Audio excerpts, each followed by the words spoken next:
الحمد لوليه والصلاة والسلام على نبيه وعلى آله وأصحابه المتأدبين بآدابه أما بعد فأعوذ بالله من الشيطان الرجيم بسم الله الرحمن الرحيم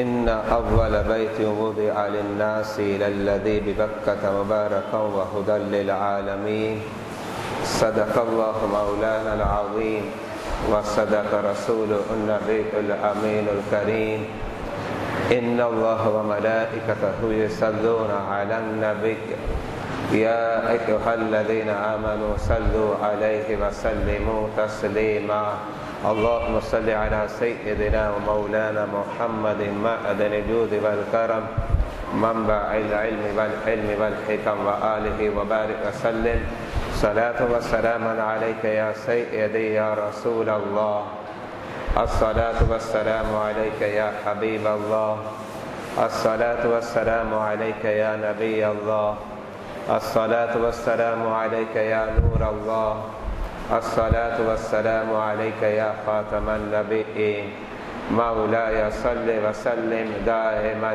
أبدا على حبيبك خير الخلق كلهم يا رب بالمصطفى بلغ مقاصدنا واغفر لنا ما مضى يا واسع الكرم رب اشرح لي صدري ويسر لي امري واحلل عقدة من لساني يفقهوا قولي حسبنا الله نعم الوكيل نعم المولى ونعم النصير. برادران اسلام، معزز محتشم سامعین کرام و حضرات گرامی، آج آپ حضرات کے سامنے کعبہ شریف کی تاریخ پر روشنی ڈالوں گا اور قرآن اور روایات کی روشنی میں چند اقتباسات پیش کرنے کی سعادت حاصل کروں گا. اللہ رب العزت کی بارگاہ میں دعا ہے، اے مالک کلمات حق کہنے کی توفیق عطا فرما اور کلمات حق کو سننے کے بعد اس پر عمل اور مزید ابلاغ و تبلیغ کی توفیق عطا فرما. سنن ابن ماجہ کی حدیث مبارکہ ہے، میرے آقا علیہ الصلوۃ والسلام نے ارشاد فرمایا کہ مسجد حرام میں نماز پڑھنے کی فضیلت. آپ ارشاد فرماتے ہیں اگر کوئی شخص مسجد حرام میں نماز پڑھتا ہے، رب ذوالجلال جب اجر و ثواب کی بات آتی ہے تو لاکھ نمازوں کا اجر و ثواب عطا فرماتا ہے.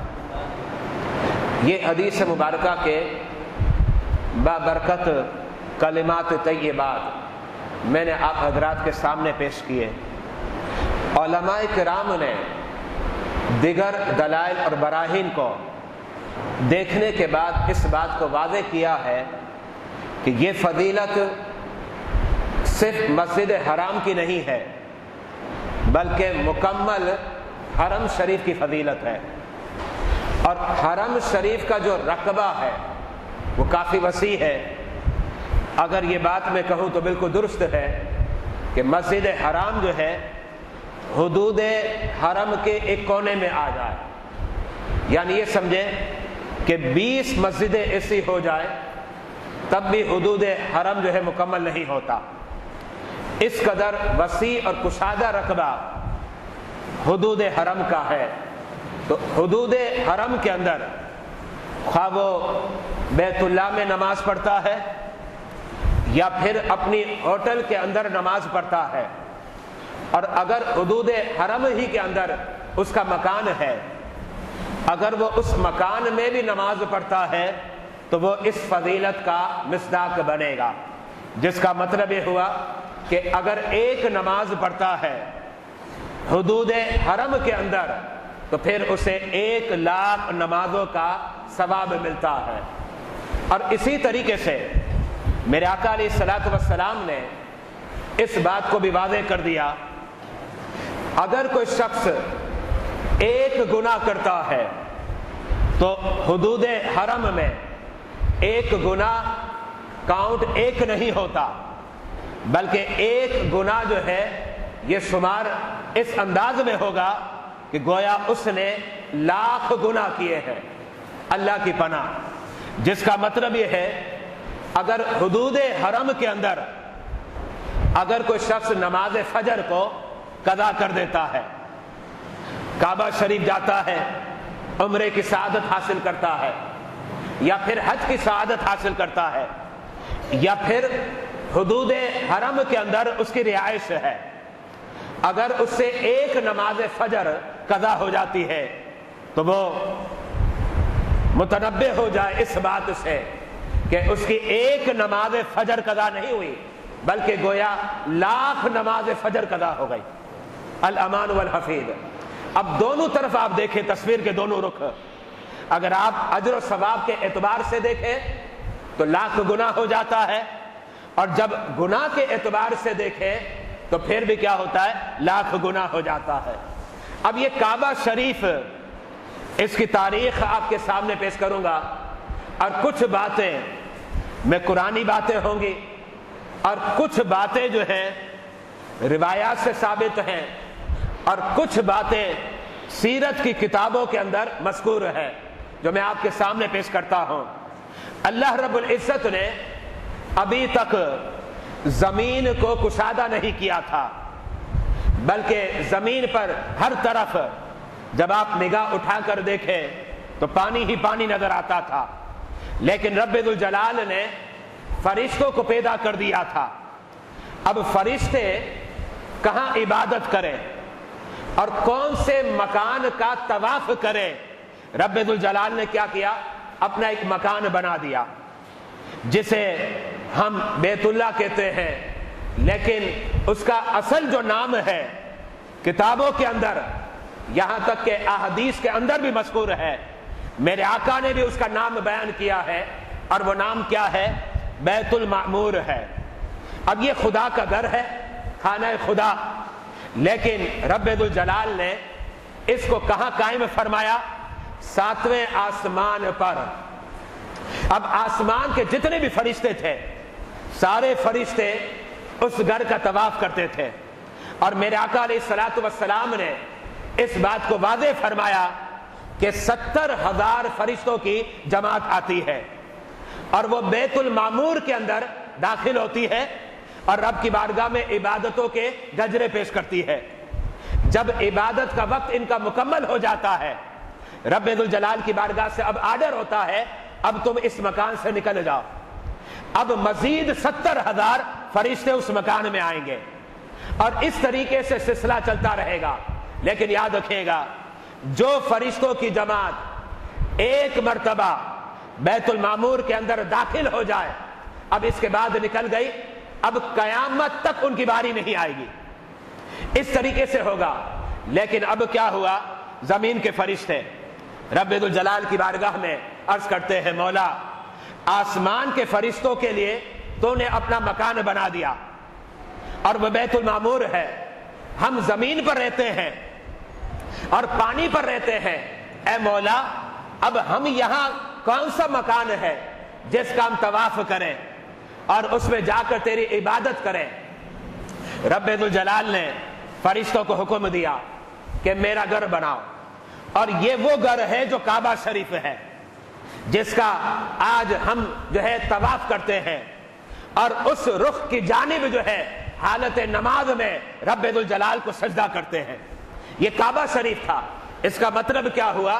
یہ بات واضح ہو گئی کہ کعبہ شریف جو ہے اس کی ابتدا کن کی خواہش پر ہوئی؟ فرشتوں کی خواہش پر ہوئی۔ فرشتوں نے چاہا کہ مولا اس زمین پر اور پانی پر بھی تیرا ایک مکان ہو، بیت اللہ ہو، ہم جو ہے اس میں تیری عبادت کریں اور ہم اس کا طواف کریں۔ رب ذوالجلال نے فرشتوں کو حکم دے دیا، موتیوں کا میرا ایک مکان بنا لو، اور فرشتوں نے کیا کرنا ہے؟ اس مکان کا طواف کرنا ہے۔ عبادت خدا کی ہوگی، یہ بات ذہن میں رکھے گا۔ ہم کعبے کی عبادت ہرگز نہیں کرتے۔ اگر کوئی یہ کہتا ہے ہم کعبے کی عبادت کرتے ہیں، قسم خدا کی وہ کافر ہے، وہ کافر ہے۔ ہاں جہت سجدہ بنا دیا کعبہ کو بنایا، اور پاکستان میں وہ جہت سجدہ کیا ہے؟ ویسٹ ہے، مغرب ہے۔ ہم اس جانب رب ذوالجلال کو سجدہ کرتے ہیں، کعبہ کو نہیں کرتے۔ سجدہ خدا کو ہے، اور جو جہت متعین ہے وہ جہت کیا ہے؟ کعبہ ہے، وہ ہمارا قبلہ بنا۔ اور نبی کی خواہش پر رب ذوالجلال نے کعبہ شریف کو جہت قبلہ بنا دیا ہے۔ اچھا، اب فرشتوں کے لیے کعبہ بن گیا بیت اللہ، فرشتے اب اس میں عبادت کرتے ہیں اور اس کا طواف کرتے ہیں۔ اور یہ کب کی بات ہے؟ یہ حضرت آدم علیہ السلام سے تقریباً 2000 سال پرانی بات ہے۔ ابھی تک آدم علیہ السلام کی تخلیق نہیں ہوئی، اور بڑے عظیم مفسر علامہ ثناء اللہ پانی پتی علیہ رحمہ تفسیر مظہری میں اس بات کو لکھتے ہیں کہ 2000 سال قبل جو ہے کعبے کی بنیاد رکھنے والے وہ ملائکہ تھے، فرشتوں نے اس کی بنیاد رکھی۔ رب ذوالجلال نے کیا کیا؟ اب کعبے کے دائیں بائیں جو ہے پانی کو ہٹا دیا، اب زمین وسیع ہوتی گئی اور کشادہ ہوتی گئی، یہاں تک کہ میں نے کتابوں میں پڑھا کہ کعبہ شریف جو ہے یہ ہماری جو زمین ہے چاروں اطراف سے آپ اس کی پیمائش کر لیں۔ جب آپ پیمائش کریں گے زمین کی تو چاروں اطراف سے پیمائش برابر نکلے گی۔ اس کا مطلب کیا ہوا؟ مطلب یہ ہوا کعبہ زمین کے وسط اور سینٹر میں قائم ہے۔ اور کعبہ شریف ہے کہاں؟ اس کو بھی علماء کرام نے لکھا، لکھتے ہیں کہ اوپر آسمان پر بیت المعمور ہے، اگر بیت المعمور سے کسی چیز کو گرایا جائے اور وہ دائیں بائیں نہ ہو، اگر وہ سیدھی نیچے آ پڑے تو وہ کعبے کی چھت پر آ کے گرے گی۔ اس کا مطلب یہ ہے زمین پر کعبہ بنایا اور اسی کی جہت میں رب ذوالجلال نے فرشتوں کی عبادت کے لیے بیت المعمور بنایا، بیت المعمور بنایا۔ تو اب فرشتوں نے جو عبادت کرنا ہے وہ بیت المعمور کے یہاں کرنا ہے، اور نیچے بھی ابتداءً جو ہے فرشتوں نے رب کی عبادت کرنا ہے۔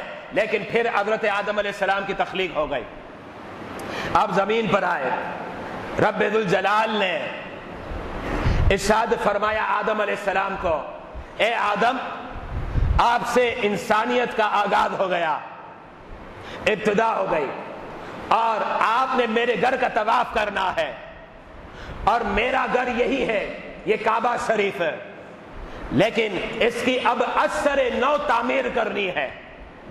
یہ رب ذوالجلال نے حضرت سیدنا آدم علیہ السلام سے فرمایا۔ اب آدم علیہ السلام اکیلے تھے، آپ کے ساتھ کوئی نہیں تھا۔ ظاہر بات ہے کعبے کی عمارت کو اب بلند کرنا یہ آسان کام تو نہیں ہے، اس میں ہیلپر چاہیے، معاون و مددگار چاہیے، اور آدم علیہ السلام اکیلے اور تنہا تھے۔ رب ذوالجلال کی بارگاہ میں عرض کی، اے مولا، مجھے کوئی ہیلپر چاہیے، معاون و مددگار چاہیے، تاکہ وہ میرے ساتھ مل کر کعبہ شریف کی بنیادوں کو بلند کرے اور اثر نو کعبہ کو تعمیر کرے۔ رب ذوالجلال نے فرمایا، اے میرے آدم، میں تمہارے ساتھ جو ہوں فرشتوں کو بھیج رہا ہوں، فرشتے تمہارے ساتھ مل کر جو ہے کعبہ شریف کی عمارت کو قائم کریں گے۔ اس کا مطلب کیا ہوا؟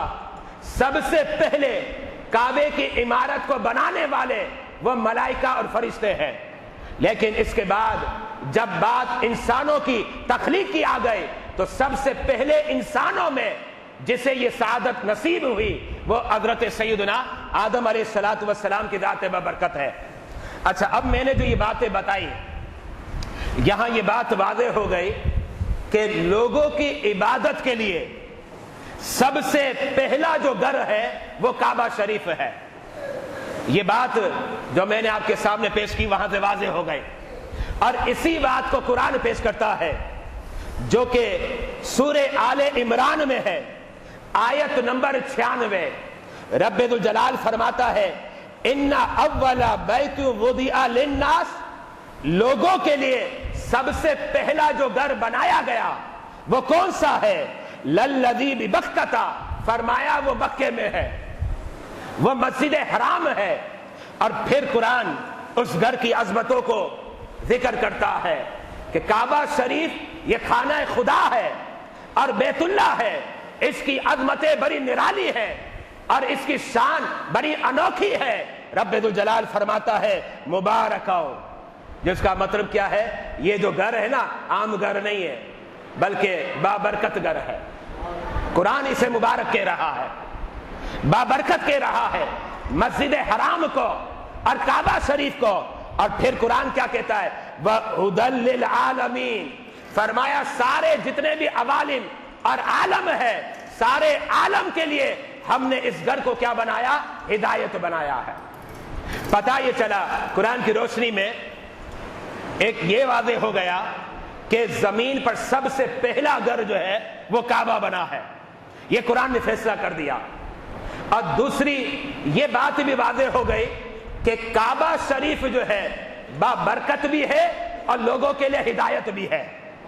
گویا اس کا مطلب یہ ہے اگر کسی نے برکتوں کو لوٹنا ہے، برکتوں کو لوٹنا ہے تو اسے برکتیں کہاں سے ملے گی؟ کعبہ شریف سے ملے گی۔ اور اگر کوئی ہدایت چاہتا ہے تو اسے ہدایت کہاں سے ملے گی؟ کعبہ شریف سے ملے گی۔ یہ فیصلہ کہاں کا ہے؟ قرآن کا ہے، میرا اور آپ کا نہیں ہے۔ اسے قرآن نے سورہ آل عمران میں واضح کر دیا۔ اچھا، اب اس کے بعد کیا ہوا؟ حضرت آدم علیہ السلام نے کعبے کو تعمیر فرما دیا۔ اب آپ کعبہ شریف کا طواف کرتے ہیں۔ یہ بات یہاں سے واضح ہو گئی کہ طواف صرف ہم نہیں کرتے کعبہ شریف کا، ہم سے پہلے بھی طواف ہوتا تھا۔ اور حضرت آدم علیہ السلام نے بھی کعبہ شریف کا طواف فرمایا، بلکہ آدم علیہ السلام سے قبل جو 2000 سال کا دورانیہ تھا، اس دورانیے میں رب کے فرشتے بھی کعبہ کا طواف کرتے تھے، اور یقیناً آج بھی کرتے ہیں۔ لیکن اس زمانے میں انسان کا وجود نہیں تھا۔ جب انسان کا وجود نہیں تھا تو فرشتے کعبہ کا طواف کرتے تھے۔ جب انسان کا وجود ہو گیا، اب انسان کعبے کا طواف کرتا ہے اور فرشتے بھی کعبے کا طواف کرتے ہیں۔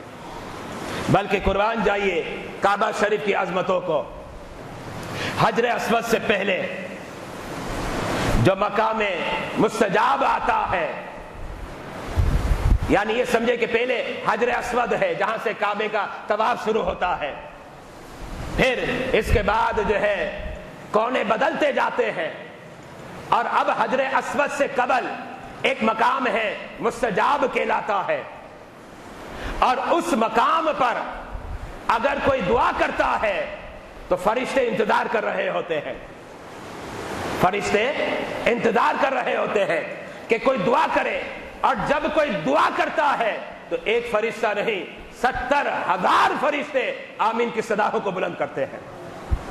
اب مجھے بتائیں، جب 70,000 فرشتے آمین کی صدا بلند کریں، ہم دعا کریں اور فرشتے آمین کہیں، اب کیا وہ دعا رد ہو سکتی ہے؟ نہیں ہو سکتی۔ اور اگر پھر بھی رد ہو جائے تو ہم یہ کہیں گے یہ حکمت عملی ہے، یہ رب کی حکمتیں ہیں۔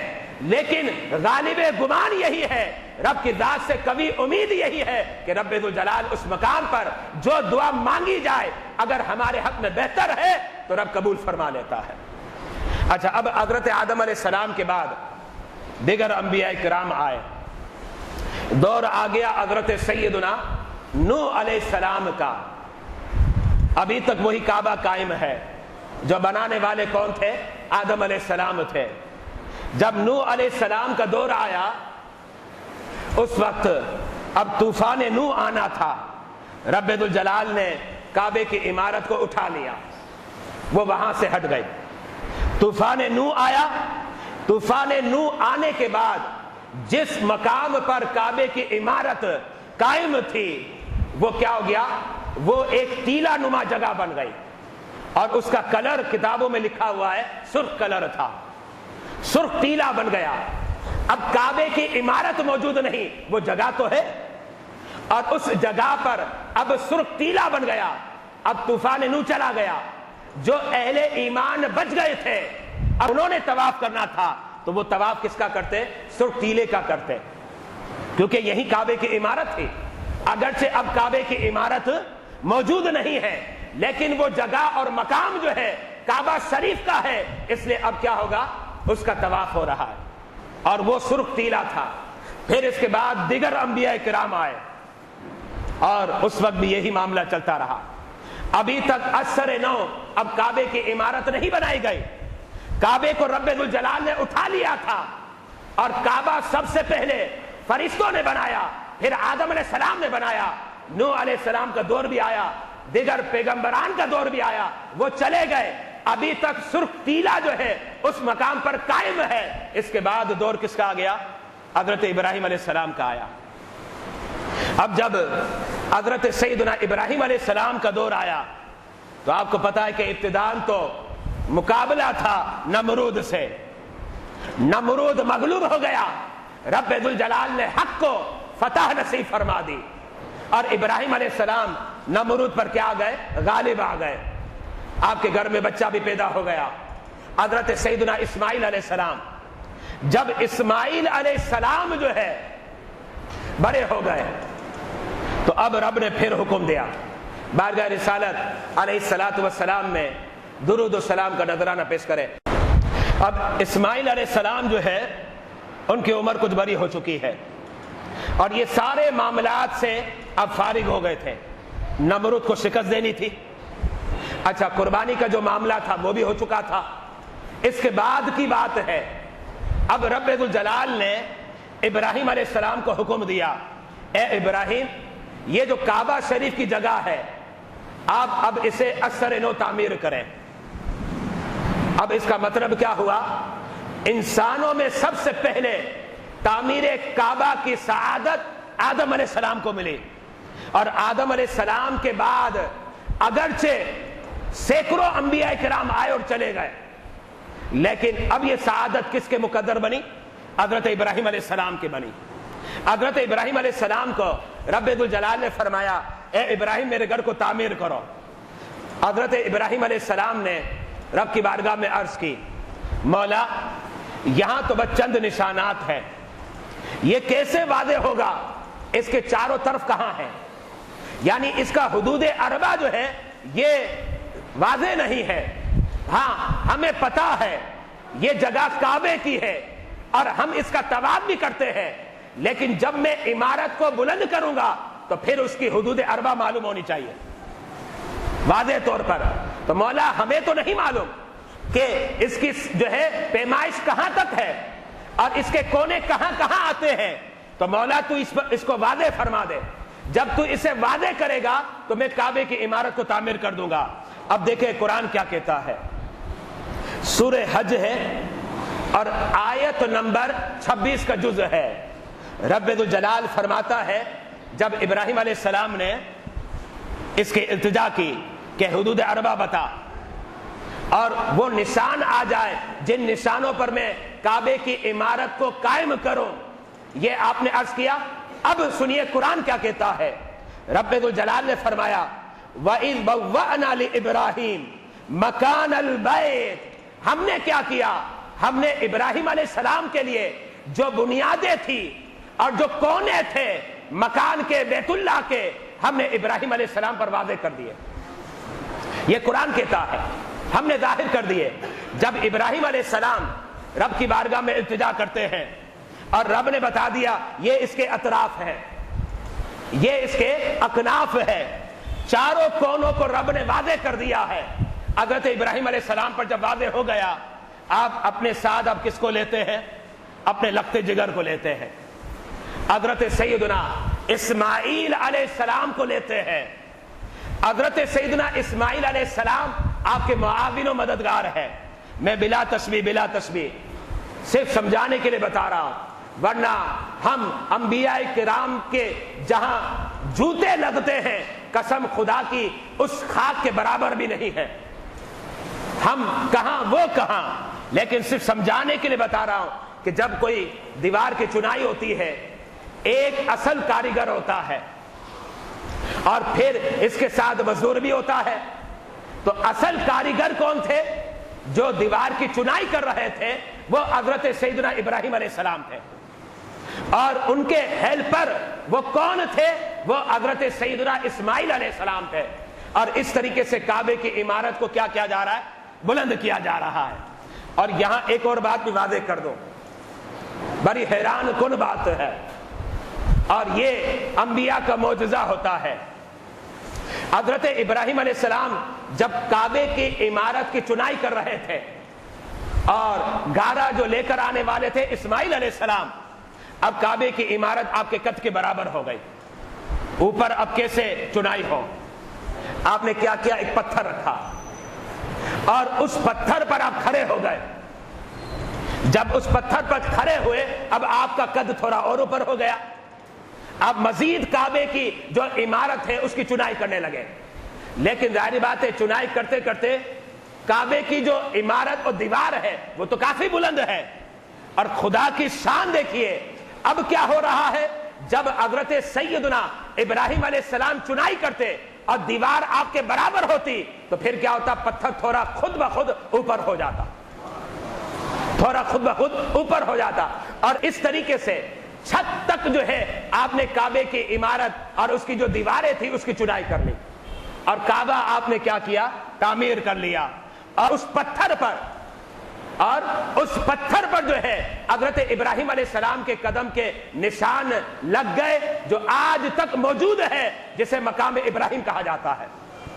اور ذرا غور کریں، قابل توجہ بات ہے، طواف اب کعبے کا کرتے ہیں، کعبہ شریف کا طواف کرتے ہیں، کعبے کے طواف کے بعد آپ عمرہ کریں یا حج کریں، طواف کعبہ کے بغیر سمجھے کوئی چارہ کار ہی نہیں ہے، کرنا ہی پڑے گا۔ عمرہ اس کے بغیر ہوتا ہی نہیں ہے، حج اس کے بغیر ہوتا ہی نہیں ہے، کعبے کا طواف کرنا لازمی ہے، اور طواف کعبہ کے بعد اب آپ نے 2 رکعت پڑھنی ہے۔ اور آپ کو پتا ہوگا جو عمرہ کرنے جاتے، حج کرنے جاتے ہیں، انہیں یہ بات خبر ہے کہ جب کعبہ شریف کا طواف ہو جائے تو اب 2 رکعت پڑھنی ہے۔ اب 2 رکعت کے متعلق کیا کہا جاتا ہے پتا آپ کو؟ مقام ابراہیم پر نماز پڑھنی ہے۔ ذرا آپ دیکھیں، مقام ابراہیم کو نسبت ہے حضرت ابراہیم علیہ السلام سے، اور اسلام کیا کہتا ہے؟ 2 رکعت پڑھنی پڑے گی۔ کہاں پڑھنی ہے؟ مقام ابراہیم کی آگوش میں پڑھنی ہے، بغل میں پڑھنی ہے۔ لیکن سوال یہ ہے، یہ 2 رکعت مقام ابراہیم کے آگوش میں کیوں پڑھنی ہے؟ اس لیے کہ مقام ابراہیم کو ابراہیم علیہ السلام سے تعلق ہے۔ اس کا مطلب یہ ہے کہ کسی چیز کو نبی سے نسبت ہو جائے، تعلق ہو جائے، تو پھر رب ذوالجلال کی بارگاہ میں وہ مقام بڑا عظیم ہو جاتا ہے۔ یہاں میں ایک حدیث مبارکہ روایت پیش کرتا ہوں جو کہ امام بخاری نے پیش کی ہے، الادب المفرد کے اندر ہے، اور وہ روایت کیا ہے؟ حضرت سیدنا انس بن مالک جو صحابی رسول ہے، ان کے ایک شاگرد ہے جن کا نام حضرت ثابت ہے، ان کا نام حضرت ثابت ہے، یہ حضرت انس بن مالک کے شاگرد ہے۔ وہ کیا فرماتے ہیں؟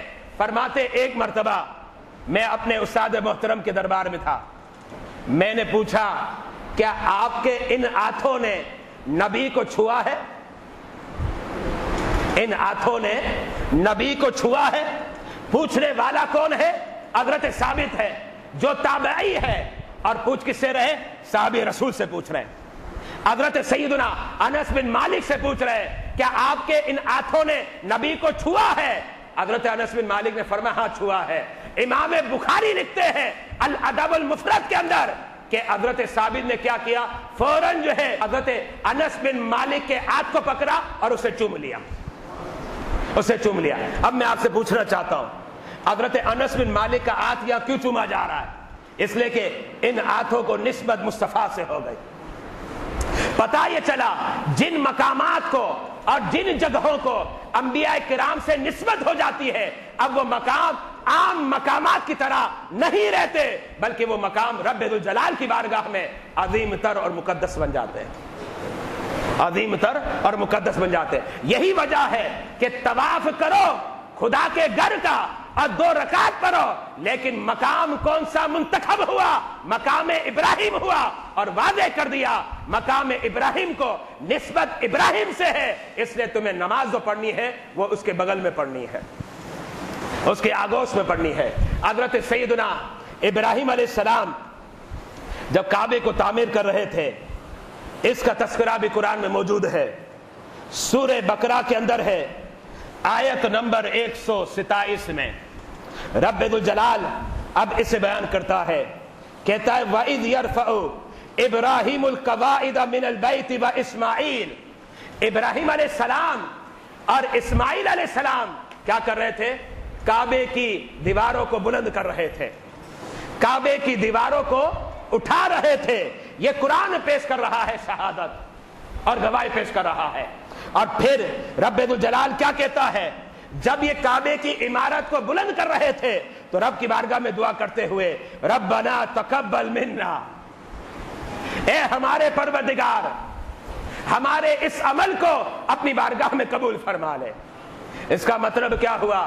جب بھی انسان کوئی نیک عمل کرتا ہے، جب انسان نیک عمل کرتا ہے تو کبھی کبھار بگورا بن جاتا ہے، سرکش اور باغی بن جاتا ہے، اس کے اندر سرکشی اور طغیان آ جاتا ہے، اور کیا سمجھ بیٹھتا ہے؟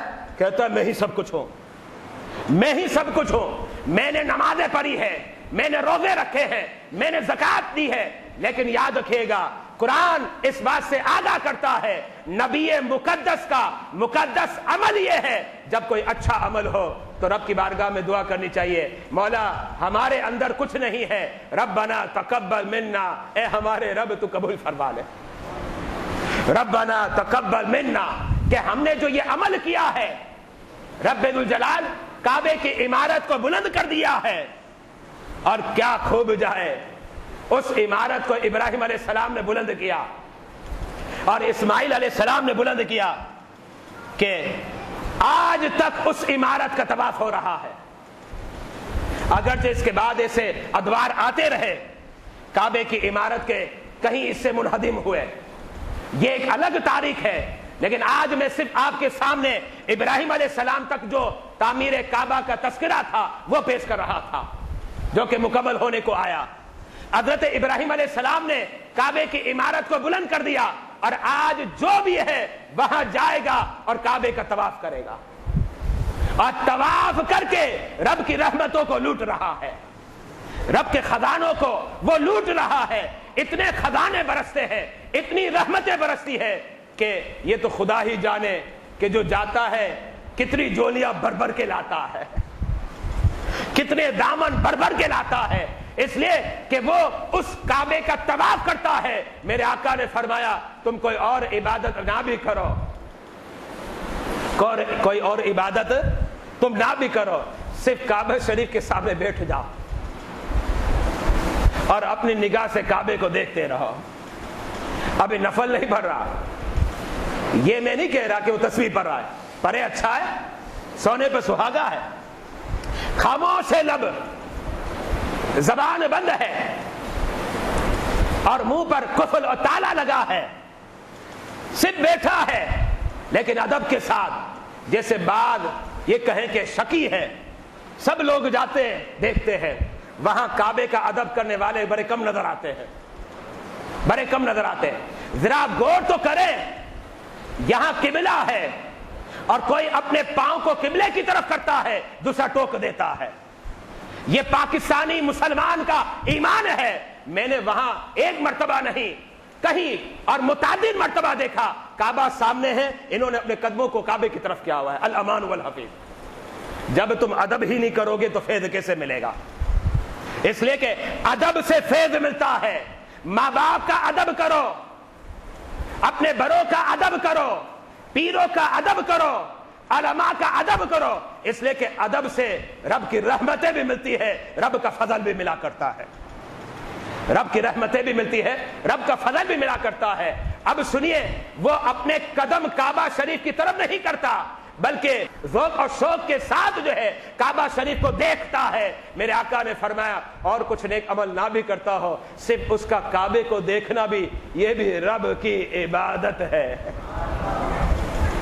رب کی عبادت۔ میں بات نفل کی نہیں کر رہا تھا، تلاوت قرآن کی نہیں کر رہا تھا، تسبیحات تحمیدات کی بات نہیں کر رہا تھا، میں بات یہ کر رہا تھا کہ ادب دل کے اندر ہو، ادب جو ہے دل کے اندر ہو، اور پھر کعبہ شریف کا جو ہے وہ کیا کرے، پھر نگاہ جما کر دیکھتا رہے. یاد رکھے گا وہ کعبہ شریف کو دیکھتا رہے گا، رب جو ہے اس کے نامہ اعمال میں نیکیوں کے گلدستے پیش کرتا رہے گا. لیکن بات کس پر آ گئی؟ ادب پر آئی. ادب ہے تو پھر اجر ملتا ہے، ادب نہ ہو تو پھر اجر نہیں ملا کرتا.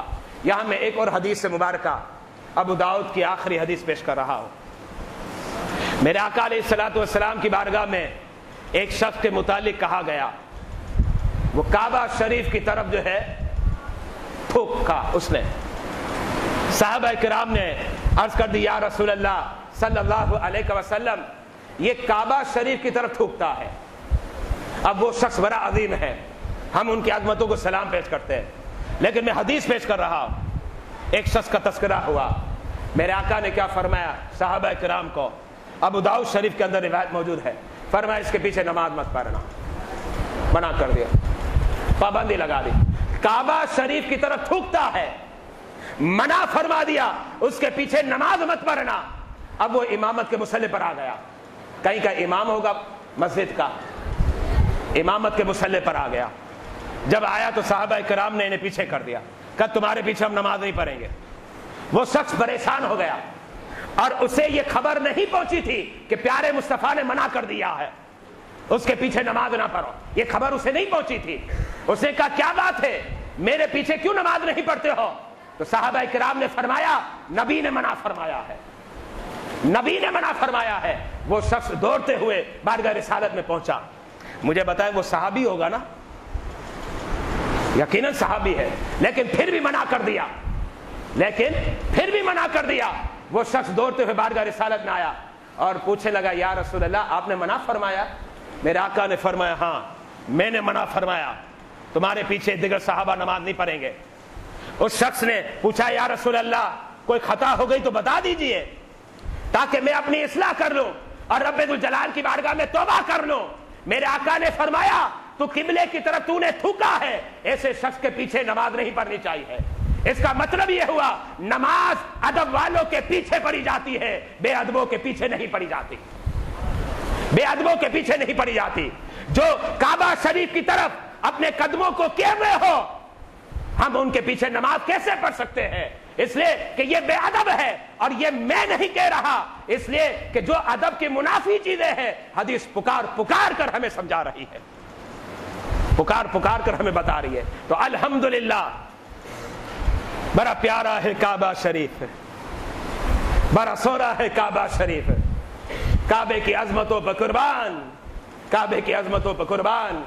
رب ذوالجلال ہمیں بار بار، وہ ٹی وی والا نہیں جو اسکرینوں پر آتا ہے، مولا کعبہ شریف اس انداز میں دکھا بیچ میں کوئی اسکرین نہ ہو، ہماری آنکھیں بنفس نفیس کعبے کو دیکھ رہی ہو.